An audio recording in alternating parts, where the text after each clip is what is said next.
Hello everyone. आज का जो वीडियो है वो मेनली क्लास 11th के बच्चों के लिए, ऐसे बच्चे जो class 10th just pass out होके जो 11th में आए हैं। ये वीडियो उन्हीं और वैसे ही बच्चों के लिए है, क्योंकि मेनली होता क्या है, जब क्लास 10th में आपको जब केमिस्ट्री पढ़ाया जाता है तो सारी चीज़ें मिक्सअप करके पढ़ाई जाती है। क्लास 10th के बच्चों को ये पता नहीं है केमिस्ट्री कितने सेगमेंट होते हैं, और वो सारी केमिस्ट्री को एक ही जैसा पढ़ता है। उससे दिक्कत क्या आता है कि आपको सब्जेक्ट पे उतना ग्रिप आप नहीं बना पाते हो, क्योंकि अगर आप किसी चीज़ को एनालाइज करके अगर आप उसको पढ़ना चालू करते हो माइंड मेकअप करके, तो उसको समझना और उसको एनालाइज करना बहुत ही आसान हो जाता है। तो अभी हम लोग ये बात कर लेंगे कि जो 10th से जब आप 11th में आते हो तो केमिस्ट्री में कैसे बहुत ज़्यादा गैप हो जाता है सिलेबस का। तो देखते हैं, अपना जो केमिस्ट्री होता है, ठीक है, उसको हम 3 सेगमेंट में डिवाइड करते हैं। जब आप क्लास 11th में जब आप केमिस्ट्री पढ़ोगे उसको 3 सेगमेंट में डिवाइड करके पढ़ाया जाता है। इसमें जो पहला सेगमेंट होता है उसको हम लोग फिजिकल केमिस्ट्री बोलते हैं, ठीक है, physical chemistry.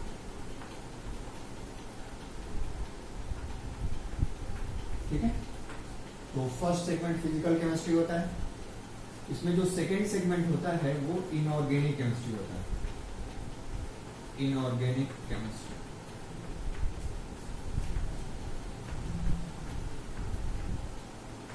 And third and last segment is organic chemistry.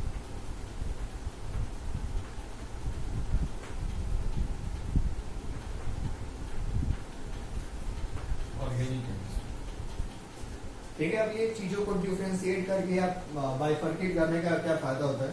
तो फिजिकल केमिस्ट्री में सिंपली आप कैलकुलेशन होता है, और फिजिकल केमिस्ट्री के पढ़ने का फायदा ये होता है कि इसका एक चैप्टर से दूसरे चैप्टर में ज़्यादा लिंक नहीं होता है। हाँ, कहीं कहीं आपको लिंक देखने को मिलेगा, बट वो बहुत ज़्यादा एक्सटेंड तक नहीं होता है। मतलब अगर आप फिजिकल केमिस्ट्री के कोई एक चैप्टर को पढ़ना चालू करो तो उसका दूसरे चैप्टर से कोई रिलेशन नहीं है। आप सिंपली उस चैप्टर को पढ़ के उसके प्रॉब्लम आप सॉल्व कर सकते हो। मोर और लेस रिलेशन मिलता है, but not up to that extent.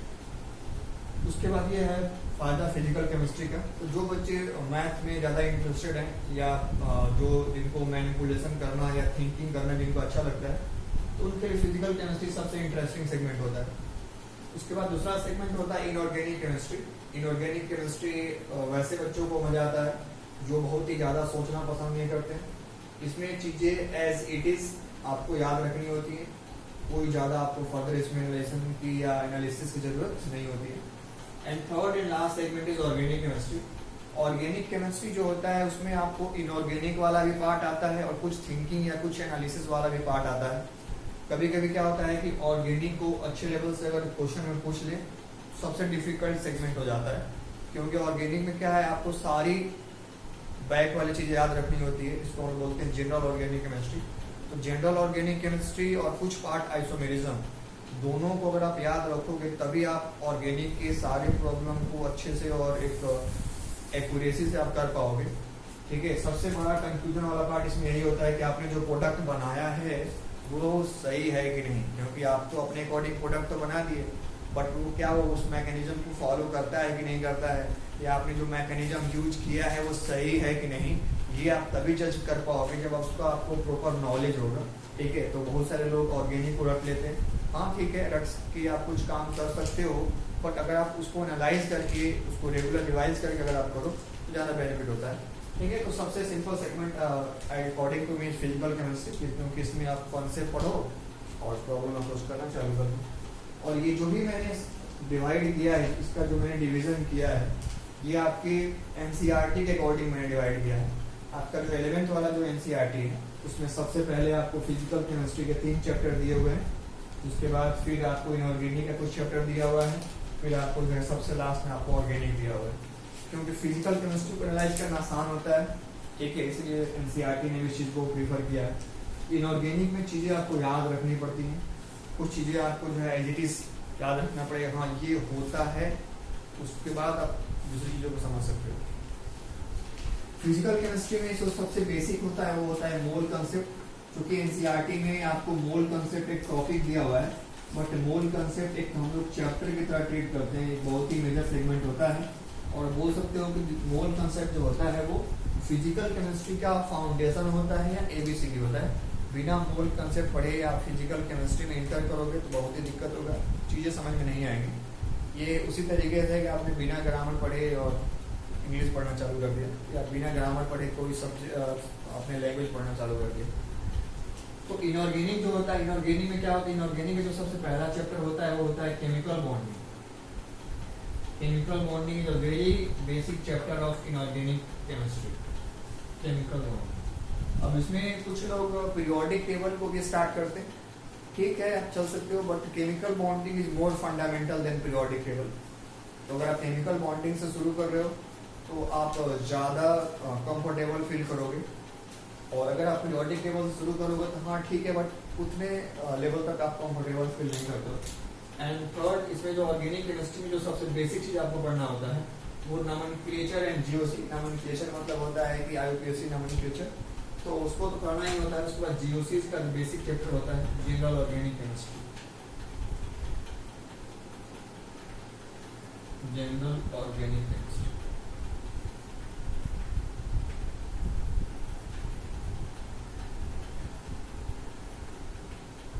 General organic chemistry. तो अगर आपको फिजिकल केमिस्ट्री पढ़ना है तो पहले आप मोल कंसेप्ट पढ़ें। अगर आपको इनऑर्गेनिक का कोई चैप्टर स्टार्ट करें तो पहले आप केमिकल बॉन्डिंग पढ़ लें। और अगर आपको ऑर्गेनिक का कोई चैप्टर स्टार्ट करना है, अगर आप क्लास 12 में है, ऑर्गेनिक समझ में नहीं आ रहा है, इसका मतलब ये है कि आपको जनरल ऑर्गेनिक केमिस्ट्री में कहीं ना कहीं लोचा है, आपको वो समझ में नहीं आ रहा होगा। तो कुछ बच्चे आपके ऐसे कंटेक्ट में वैसे बच्चे होंगे जो क्लास 12 में होंगे, जिनको ऑर्गेनिक अच्छे से नहीं आता होगा, तो कहीं ना कहीं उनका जनरल ऑर्गेनिक वाला पार्ट वीक होगा, जिसकी वजह से उनको ऐसा प्रॉब्लम फील होता होगा। तो मोल कंसेप्ट इसमें और भी सारे चैप्टर हैं, बट उसको डिटेल में लिखना कोई मतलब नहीं है। मेरे इस लेक्चर का बस इतना सा मतलब है कि आप चीज़ों को डिफ्रेंशिएट करके और प्रॉपरली एनालाइज करके आप एक स्ट्रक्चर्ड वे में अपने जो है स्टडी को कर लो, ताकि आपको चीज़ें जो है समझ में आ जाए कि हाँ यहाँ पे एनालिसिस करना पड़ेगा, यहाँ पे जो है कैलकुलेशन करना पड़ेगा, यहाँ पे रेगुलर रिवीजन करना पड़ेगा। तो जब भी आप ऑर्गेनिक पढ़ें रेगुलर रिवाइज करें, ठीक है। इनऑर्गेनिक में रिवाइज कर सकते हो, ठीक है, अच्छी बात है, थोड़ा कम भी करोगे चलेगा। फिजिकल में रिवाइज करने की बिल्कुल जरूरत नहीं, आप एक बार पढ़ो। जैसे आप ऐसा समझो कि मैथ्स में आप क्या करते हो, कोई चैप्टर आप स्टार्ट करते हो और 2-3 कंसेप्ट के बाद आप उसका प्रॉब्लम स्टार्ट करना चालू कर देते हो, प्रॉब्लम सॉल्व करना चालू कर देते हो। ऐसे ही है फिजिकल केमिस्ट्री। तो सबसे पहले हम लोग मोल कंसेप्ट स्टार्ट करेंगे, ठीक है। फिजिकल केमिस्ट्री के हम लोग सबसे पहले मोल कंसेप्ट स्टार्ट करेंगे। और मैंने आपको पहले भी बताया कि अपना जो ये सिलेबस को डिवाइड करने का जो फंडा है वो मैंने एनसीईआरटी को प्रीफर किया हुआ है, एनसीईआरटी अकॉर्डिंग हमने यहाँ पे कंसीडर किया हुआ है। तो सबसे पहले चूंकि सबसे सिंपल सेगमेंट होता है मोल कंसेप्ट, तो सबसे पहले हम लोग मोल कंसेप्ट को स्टार्ट करेंगे, then we go for different segment.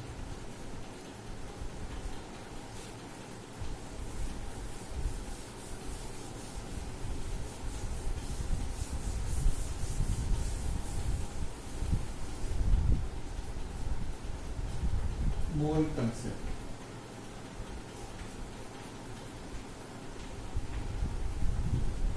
अब जैसा कि मैंने आपको बताया कि जो मोल कंसेप्ट होता है वो एक फिजिकल केमिस्ट्री का फंडामेंटल होता है।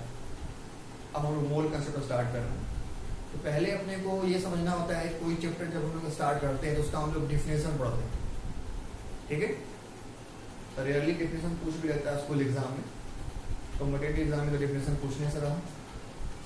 अब देखो मोल कंसेप्ट को हम लोग डिफाइन कर लेते हैं कि व्हाट इज मोल कंसेप्ट। तो मोल कंसेप्ट कैसे डिफाइन किया गया, पहले मैं डिफिनेशन लिख रहा हूँ, उसके बाद फिर मैं आपको समझाऊंगा कि मोल कंसेप्ट का मतलब क्या होता है। तो total number of particles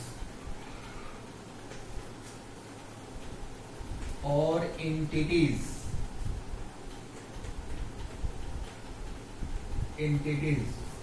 present in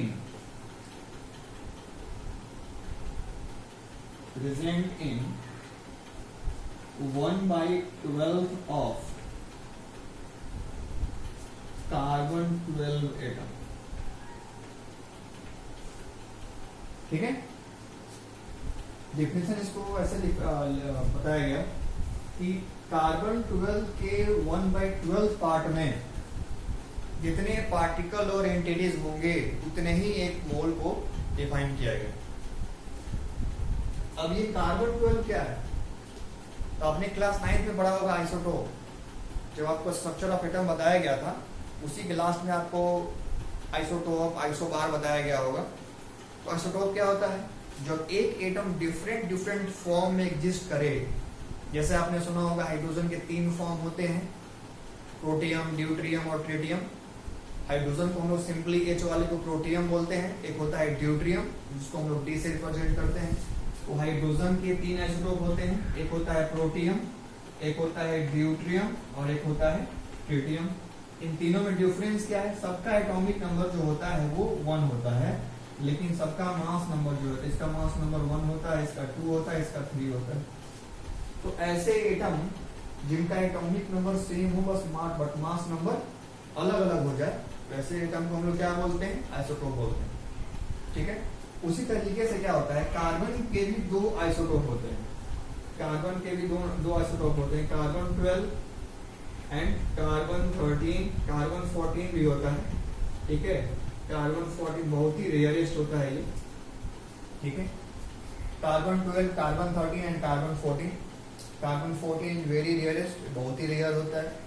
carbon 12 सबसे ज्यादा एबंडेंट होता है, और ऐसा देखा गया कि नेचर में सबसे ज्यादा जो रेशियो था कार्बन के मिलने का वो कार्बन 12 था। और कार्बन 12 मैक्सिमम ऑब्जेक्ट में या मैक्सिमम सब्सटेंसेस में पाया गया, किसी ना किसी फॉर्म में पाया गया।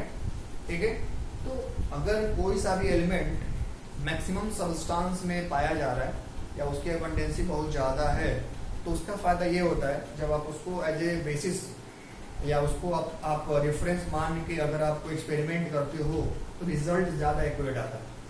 तो ये कार्बन 12 को यहाँ पे रेफरेंस लिया गया और इसी के बेसिस पे क्या किया गया?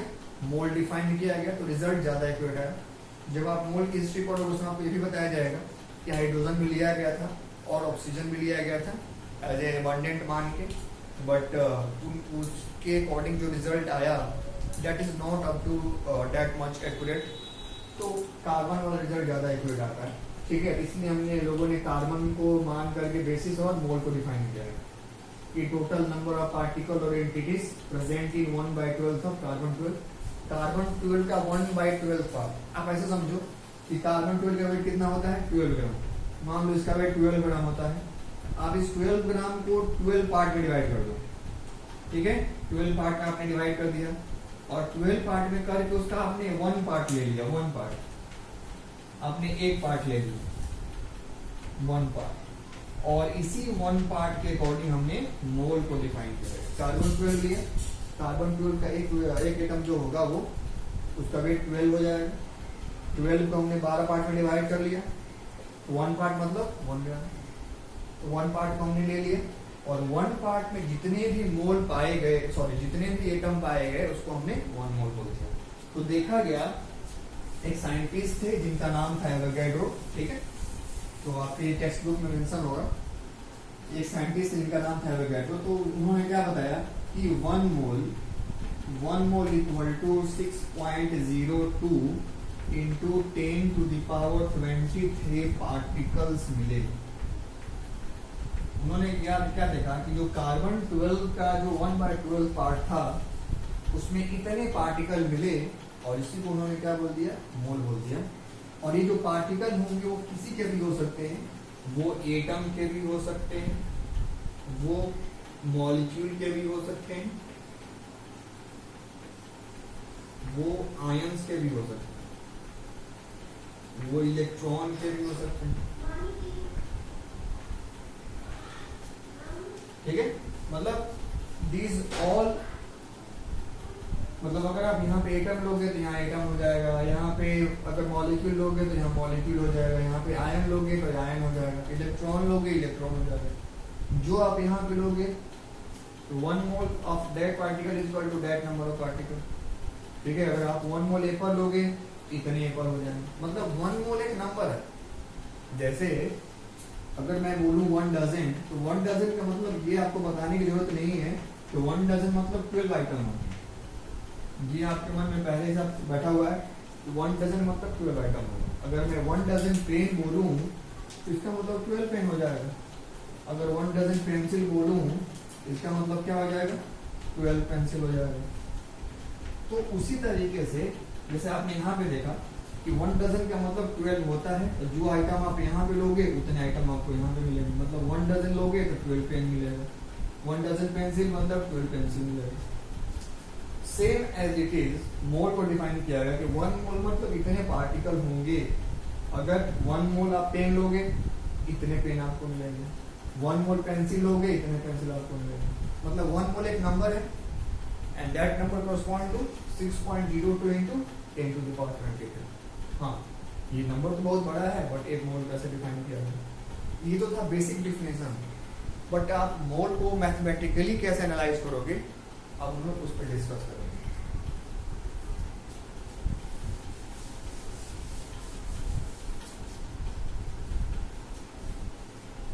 तो मोल को मैथमेटिकली एनालाइज करने के लिए, जैसे अगर किसी भी कॉम्प्लेक्स प्रॉब्लम को आपको एनालाइज करना हो तो उसको सेगमेंट में ब्रेक कर दिया जाता है। और सेगमेंट में ब्रेक करने का फायदा ये होता है कि वो एनालाइज करना इजी हो जाता है, ज़्यादा वो सिंप्लीफाइड वे में हो जाता है।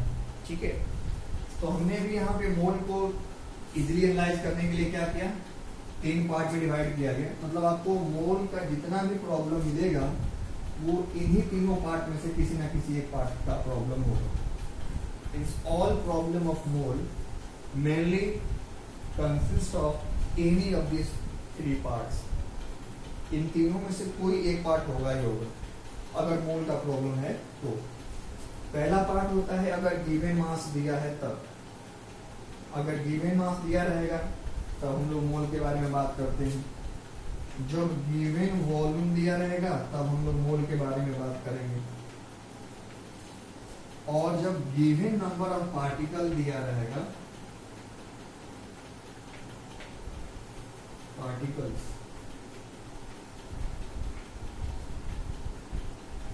तब हम लोग मोल के बारे में बात करेंगे। ठीक है, तो मोल का कोई भी प्रॉब्लम या तो गिवन मास से रिलेटेड होगा, या गिवन वॉल्यूम से रिलेटेड होगा, या गिवन नंबर ऑफ पार्टिकल्स से रिलेटेड होगा। एक और इम्पॉर्टेंट बात, ठीक है, ये गिवन वॉल्यूम वाला कंसेप्ट है, it is applicable only for gas. It is applicable only for gas।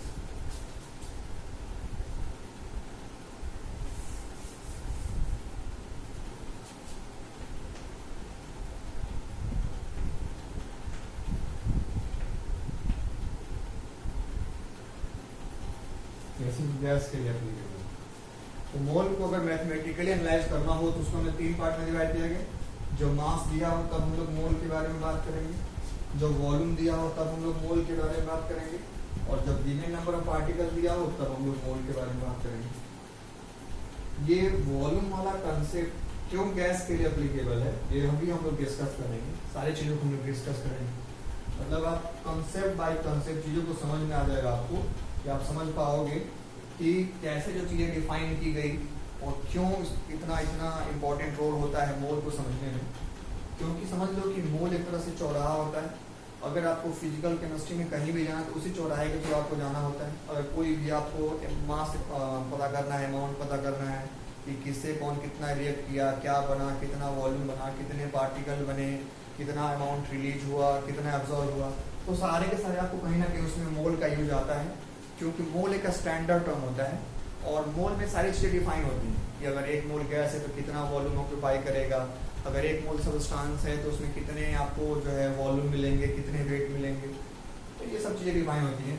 और मोल को मैथमेटिकली हम लोग इन तीनों चीज़ों से डिफाइन करते हैं। ठीक है, ओके।